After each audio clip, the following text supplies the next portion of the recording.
सभी साथियों को सक्सेस पॉइंट चैनल में स्वागत है। साथियों, इस चैनल के माध्यम से आपको जीवन में सफलता के लिए, कंपटीशन एग्ज़ाम के लिए महत्वपूर्ण प्रश्न आप तक पहुंचाने का प्रयास किया जाता है। आज हम एक ऐसे प्रश्न लेकर आए हैं जो कि महत्वपूर्ण प्रतियोगिता परीक्षाओं के लिए बहुत ही महत्वपूर्ण होते हैं। साथ ही साथ विद्यालयों में जो क्विज़ होती हैं, प्रतियोगिताएं होती हैं, सीसीएलई गतिविधि के अंतर्गत क्विज़ होती हैं, उन सारे प्रश्न जो कि सामान्य विज्ञान से संबंधित प्रश्न आपके लिए लेकर आए हैं। बहुत ही इम्पोर्टेंट प्रश्न हैं। इन प्रश्नों को हम समझेंगे। मैं आपको एक एक प्रश्न बताऊंगा। इससे पहले यदि आप चैनल पर नए हैं और अभी तक आपने चैनल को सब्सक्राइब नहीं किया है तो सक्सेस पॉइंट चैनल को आप सब्सक्राइब कर लें और बेल आइकन को प्रेस कर लें ताकि आने वाले वीडियो के नोटिफिकेशन आपको मिलते रहेंगे। पहला क्वेश्चन है, सोडियम और पोटेशियम धातु जो बहुत अभिक्रियाशील होती है कहाँ रखी जाती है। तो साथियों, यहाँ पर आपको क्लियर कर देता हूँ कि सोडियम और पोटेशियम धातु को अभिक्रियाशील होने के कारण इसको मिट्टी के तेल में रखा जाता है। दूसरा है, धमनियों का मुख्य कार्य क्या है। धमनियों का मुख्य कार्य है ऑक्सीजनेटेड रक्त हृदय से विभिन्न शरीर के विभिन्न हिस्सों में ले जाने का कार्य धमनियों का होता है। ठंडी हवा जो भूमि से समुद्र की ओर चलती हैं क्या कहलाती है, वो थल समीर कहलाती हैं। कौन से ग्रह पूर्व से पश्चिम की ओर परिक्रमा करते हैं। साथियों, जो शुक्र और अरुण ग्रह होते हैं वो पूर्व से पश्चिम की ओर परिक्रमा करते हैं। एक बल्ब में एक पतला तार होता है जो जलता है, उसमें धारा का प्रवाह होता है, इसे क्या कहते हैं। तो साथियों, इसे फिलामेंट कहा जाता है। वह लघुत्तम समय अंतराल जिसे सामान्य रूप से उपलब्ध घड़ियों से मापा जाता है वो समय अंतराल कहलाता है 1 सेकेंड। अगला है, 6 से 8 साल की उम्र के बीच बच्चों के दांत गिरते हैं, उनको क्या कहा जाता है। तो साथियों, सभी को विदित है कि उनको दूध के दांत कहा जाता है। पेरिस्कोप में किस दर्पण का प्रयोग होता है। तो पेरिस्कोप में समतल दर्पण का प्रयोग होता है। घास में मौजूद एक विशेष प्रकार का कार्बोहाइड्रेट होता है जिसे मानव द्वारा पचाया नहीं जा सकता, क्या कहलाता है। उसको सेल्यूलोस कहा जाता है। अगला प्रश्न है, मौसम के पूर्वानुमान हेतु किस का प्रयोग किया जाता है। तो उसके लिए अधिकतम न्यूनतम तापमापी का प्रयोग किया जाता है मौसम के पूर्वानुमान का पता लगाने के लिए। सूरज की ऊष्मा हम तक इस प्रक्रिया के द्वारा पहुंचती है। विकिरण की प्रक्रिया के माध्यम से सूरज की ऊष्मा हम तक पहुंचती है। अगला है, पुलों और गाड़ियों के निर्माण में इस्तेमाल होने वाले लोहे को मजबूती देने के लिए जिंक की कोटिंग की जाती है, इसे क्या कहते हैं, जो इसे संक्षारण और जंग लगने से बचाता है। टॉर्च में किस दर्पण का प्रयोग किया जाता है। तो साथियों, टॉर्च में अवतल दर्पण का प्रयोग किया जाता है। ज्वलनशील पदार्थ बड़ी शीघ्रता से आप पकड़ते हैं, ऐसा इसलिए क्योंकि उनमें प्रज्वलन ताप कम होता है। जब मृदा में बालू के कण बड़े कणों का ज़्यादा अनुपात रहता है तो इसे बलुई मिट्टी कहा जाता है। WWTP का फुल फॉर्म क्या है। तो साथियों, WWTP का फुल फॉर्म है वाटर वेस्ट ट्रीटमेंट प्लांट। विद्युत प्रतिरोध को किस में मापा जाता है। तो विद्युत प्रतिरोध को ओम में मापा जाता है। विशिष्ट सूक्ष्मजीवों का उपयोग करके बनाई गई दवा जिससे अलग अलग रोगों का उपचार किया जाता है उसे क्या कहा जाता है। तो साथियों, उसे एंटीबायोटिक कहा जाता है। अगला है, भूजल का पुनर्भरण किस प्रक्रिया के द्वारा होता है। तो अंत्यस्यंदन इनफिल्ट्रेशन जिसको इंग्लिश में कहा जाता है। लाइकेन, इनके बीच का सहजीवी संबंध होता है शैवाल और कवक। किस प्रक्रिया द्वारा लोहे की राड के गर्म सिरे से ठंडे सिरे पर ऊष्मा का संचरण होता है। चालन, उसको कंडक्शन भी कहा जाता है। कवक और बैक्टीरिया जैसे जीवों का प्रयोग खरपतवारों को नष्ट करने के लिए किया जाता है। ऐसे जैविक घटक क्या कहलाते हैं। तो ऐसे जैविक बायोविडिसाइड्स कहलाते हैं। अगला प्रश्न है साथियों, लकड़ी, कागज जैसे ठोस ईंधनों के दहन से आग उत्पन्न को बुझाने के लिए इस्तेमाल किए जाने वाला सबसे सामान्य अग्निशामक कौन सा है। तो उसको कहा जाता है जल अग्निशामक। वे प्रतिबिंब जिन्हें पर्दे पर प्राप्त किया जाता है उन्हें इनसे संबोधित किया जाता है, उन्हें वास्तविक प्रतिबिंब से संबोधित किया जाता है।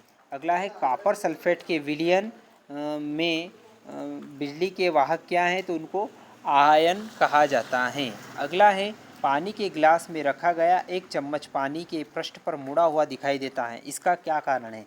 तो साथियों, इसका कारण है प्रकाश का अपवर्तन। अगला है, किस जीव में परिसंचरण तंत्र यानी कि सर्कुलेशन सिस्टम नहीं होता है। तो साथियों, वो जो जीव होता है वो होता है हाइड्रा। क्या होता है, हाइड्रा। अगला है, धूम कोहरा स्मॉग किसका मिश्रित रूप है? धुआं और कोहरे का। खाद्य वस्तुओं जैसे अनाज और दालों को सामान्यतः सूर्य के प्रकाश में सुखाकर संरक्षित किया जाता है। इस विधि को कहते हैं, तो इस विधि को साथियों निर्जलीकरण कहा जाता है। द्रव द्वारा लगाया गया दबाव गहराई के साथ बढ़ जाता है। जुकाम और फ्लू में एंटीबायोटिक प्रभावित नहीं होती क्योंकि इनके होने का कारण वायरस होता है। अगला है अपरिष्कृत क्रूड पेट्रोलियम ऑयल किस प्रक्रिया द्वारा परिष्कृत किया जाता है? तो प्रभाजी आसवन विधि द्वारा उसको परिष्कृत किया जाता है। उस रक्षा यंत्र का नाम बताइए जो विद्युत उपकरणों को क्षतिग्रस्त होने से रोकता है, तो उसका नाम है फ्यूज।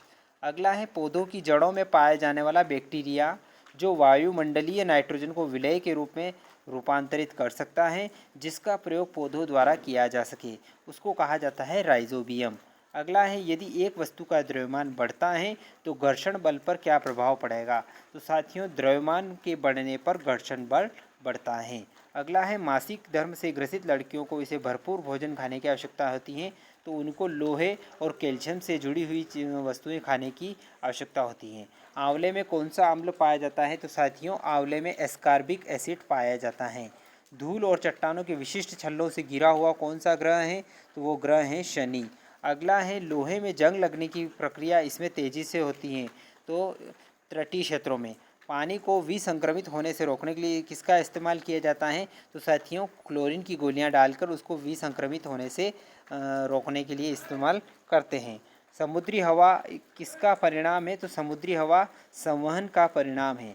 श्वेत प्रकाश में प्रकाश के कितने रंग उपस्थित होते हैं? तो उसमें 7 रंग उपस्थित होते हैं। अगला है मानसून पवन तब चलती हैं जब गर्मी में पवन महासागर से भूमि की ओर चलती हैं। छाया बनने का क्या कारण है? प्रकाश सीधी रेखा में यात्रा करता है, ये छाया बनने का मूल कारण है। वह सूक्ष्मजीव जो परपोषित जीव के शरीर के अंदर ही प्रजनन करते हैं क्या कहलाते हैं? वो वायरस कहलाते हैं।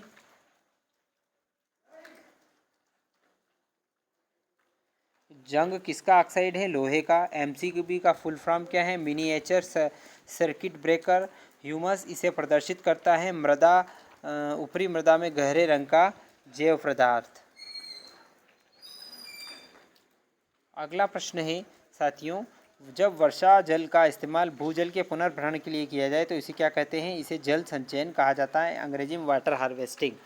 में माचिस की तीली को गिलास पाउडर और बहुत थोड़ी मात्रा में लाल फास्फोरस लगी माचिस की डिब्बी पर रगड़ा जाता है, इस दौरान जो पहली विक्रिया होती है उसको लाल फास्फोरस सफ़ेद फास्फोरम में परिवर्तित हो जाएगा। ज़मीन पर लुढ़कती गेंद धीमी हो जाती है और अंत में रुक जाती। क्यों? ज़मीन और गेंद के बीच घर्षण होता है, इसलिए वो रुक जाती हैं। पृथ्वी का घूर्णन अक्ष इसकी कक्षा के तल पर लंबवत नहीं है। यह झुकाव किसके लिए जिम्मेदार है?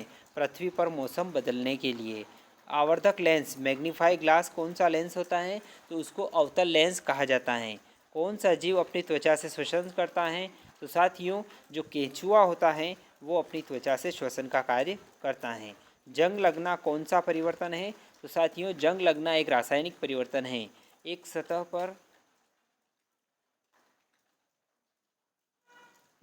पर चलती हुई गेंद इसका उदाहरण है, तो उसको बेलन घर्षण कहा जाता है। नेत्र दोष से पीड़ित व्यक्ति आसपास की वस्तुओं को नहीं देख सकता लेकिन बहुत दूर की वस्तुओं को देख सकता है। इस तरह का व्यक्ति किससे पीड़ित होता है? दीर्घ दृष्टि दोष से, हाइपरमेट्रोपिया। बिजली के तारों और डोरियों को ढकने के लिए प्लास्टिक कवर का इस्तेमाल किया जाता है क्योंकि प्लास्टिक बिजली का कुचालक होता है। वह प्लास्टिक जिसका कोई रंग नहीं होता और भोजन संग्रह करने में प्रयोग की जाती क्या कहलाती है? ल्यूकोप्लास्ट। प्रकाश संश्लेषण की क्रिया के दौरान क्या होता है? सौर ऊर्जा को रासायनिक ऊर्जा में परिवर्तित किया जाता है। 98.3 मेगाहर्ट्ज में मेगाहर्ट्ज क्या है?